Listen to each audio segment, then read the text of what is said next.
Hello everyone. आज का जो टॉपिक है इनकोडिंग स्कीम्स है।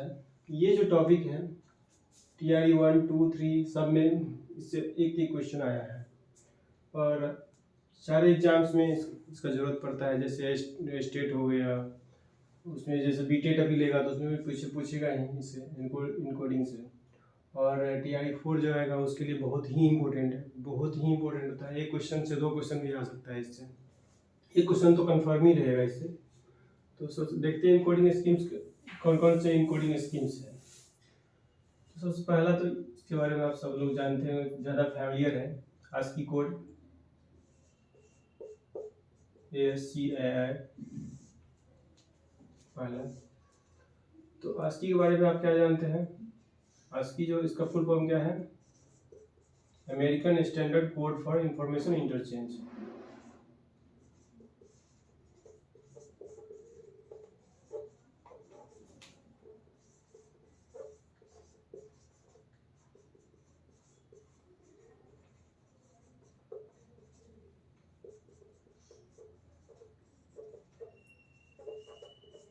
ठीक है, ये जो है 1960 में आया था। ASCII का जो स्टार्टिंग हुआ था, इसका जो फर्स्ट टाइम जो आया था ASCII, ये 1960 में आया था। ठीक है, ASCII जो है कितने बीट का होता है? तो सबसे पहले ASCII जो होता है 128 बीट का होता है। ये जानना बहुत ज़रूरी है। 28 बीट का होता है। इसको जो है सॉरी 7 बीट का होता है, 7 बीट का। ये 7 बीट का होता है, जिसमें कितना कैरेक्टर हो सकता है? 2 to the power 7। तो 128 कैरेक्टर टोटल होते हैं, 0 से लेकर 127 तक। ये इसका कितना कैरेक्टर है? नंबर ऑफ कैरेक्टर 128 है, 7 बीट का होता है और 7 बीट का होता है। ठीक है, ये जान ली। ये जो इसका यूज क्या है? जैसे आप कैपिटल A लिखते होंगे, स्मॉल a लिखते होंगे, या जितना भी जो जैसे @ है, हैशटैग लिखते हैं, इसका सारे का यूज जो है प्रोग्रामिंग में होता है। और उसको जो है हमारे जो कंप्यूटर है क्या लेता है? वो तो बाइनरी यूज करता है, 0 और 1। तो इसको 0 और 1 के फॉर्म में कन्वर्ट किया जाता है ASCII के द्वारा। तो कैपिटल A का कितना होता है? 65 होता है इसका, ये क्या ASCII वैल्यू। जैसे B हो, B 66 हो जाएगा। इसी तरह से आगे बढ़ते जा रहा है। ठीक है, और जो स्मॉल a होता है उसका होता है 97, और ये बढ़ते बढ़ते आगे तक 122 तक जाता है, और ये 90 तक। ठीक है, इस तरह से देख लीजिएगा। ठीक है, इसी तरह से बढ़ते हुए जाता है। तो ये हुआ, इसी को ASCII बोला जाता है। इसी का जरूरत पड़ा यहाँ पे, क्योंकि हमारा जो कंप्यूटर सिस्टम है बाइनरी ही यूज करता है। जैसे मशीन लैंग्वेज होता है 0 1 का यूज करता है, इसी को 0 1 में कन्वर्ट कर लेता है 65 का, और उसी तरह से हम लोग जो भी लिखते हैं उसको ये अपना समझ जाते हैं मशीन लैंग्वेज में 0 1 में। ठीक है, अगला जो देखते हैं इससे सबसे ज़्यादा इम्पोर्टेंट है अभी के लिए, ये है ISCII। ये जो है अभी बहुत ही इम्पोर्टेंट है। ठीक है, ये जो आया था इसका फुल फॉर्म क्या है? ये है Indian standard code. Indian script code है ये, script code for information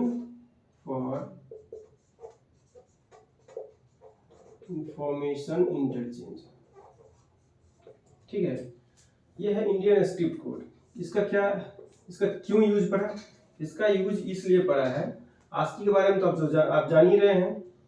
ASCII का क्या काम है? ये जो है ASCII ओनली इंग्लिश लैंग्वेज को, ये भी डिनोट कर लिख लीजिएगा, ये बहुत ही इंपॉर्टेंट है। ये ओनली इंग्लिश लैंग्वेज को कन्वर्ट करता है ASCII। और जो इंडियन स्क्रिप्ट कोड है ये कितने बीट का होता है? ये 8 बीट का होता है, 8 बीट का। तो 8 बीट में कितने कैरेक्टर हुए? 2 का पावर 8, 256 कैरेक्टर हुए। 256 कैरेक्टर जो हुए इसमें क्या होता है? पहला जो 128 बीट आपको होगा ये ASCII का ही है, ASCII का ही है 128, सेम टू सेम है। इंग्लिश लेटर जो है ये ASCII से ही आया है 128। और आगे जो इसमें देखिएगा ये सबसे VBA है 166 से लेकर 255 तक जितने भी ये कैरेक्टर हैं इसको जो है ये जो हिंदी का जो वर्ड है, हिंदी का अक्षर होता है, हिंदी का जो अक्षर होता है और आज जितना भी होता है उसको क्या किया है 166 से लेकर 295 तक में इसको डिनोट किया गया है। ये बहुत ही इंपॉर्टेंट है, पूछता है अक्षरा, अक्षरा कहाँ से लिया गया, कितना से कितना इसका रिप्रेजेंटेशन होता है कोड में ASCII में। तो 156 से लेकर 265 तक जितना भी अक्षरा है सबको डिनोट किया जाता है इसमें, ठीक है। तो ये जो है ये ISICI ये कब आया था, ये 1980 में आया था। ये आपको ये सब याद रखना है, ये सब VBA पॉइंट है इसका, इससे ज़्यादा की जरूरत नहीं है। बाकी अपना किताबी लैंग्वेज आपको पढ़ना होगा तो पढ़ लीजिएगा, जो मोटा मोटी जो एग्जाम में पूछते हैं वो हम बता रहे हैं, ठीक है। तो ये हो गया। आगे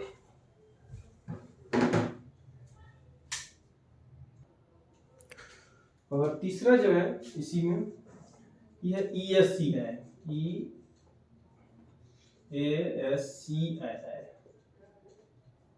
इसको ज़्यादा जानने की जरूरत नहीं, एक्सटेंडेड है,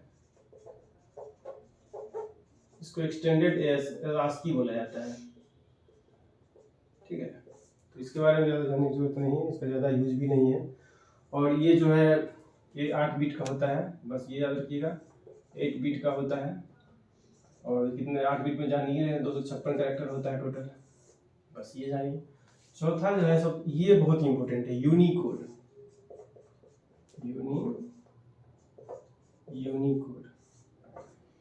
यूनिकोड जो है बहुत ही इंपॉर्टेंट है। इसका फुल फॉर्म क्या है, यूनिवर्सल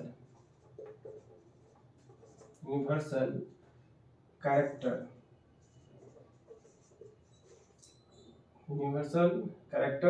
इनकोडिंग, इसका फुल फॉर्म बोला जाता है, ठीक है। यूनिवर्सल कैरेक्टर इनकोडिंग इसको बोला जाता है। इसका जो यूज है यूनिकोड का, यूनिकोड जो है इसका फॉर्म होता है, इसका 3 फॉर्म होता है। तो इसका यूज किया जाता है इस फॉर्म के रूप में, UTF है। UTF क्या होता है, UTF होता है यूनिकोड ट्रांसफॉर्मेशन फॉर्मेट, इसको बोला जाता है। UTF को फॉर्मेट में होता है यूनिफॉर्म ट्रांसफॉर्मेशन फॉर्मेट, ठीक है।